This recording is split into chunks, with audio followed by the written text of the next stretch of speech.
In this video, I'm going to define convolutional neural networks or CNN in short in as simple language as possible.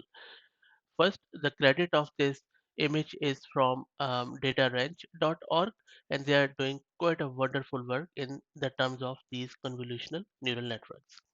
A convolutional neural network or CNN is a type of deep learning algorithm that is very widely used for processing and analyzing visual data such as videos and images.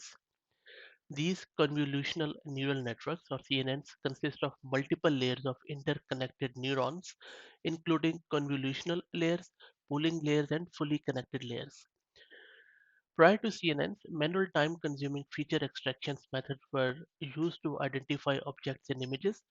However, convolutional neural networks now provide a more scalable approach to image classification and object recognition.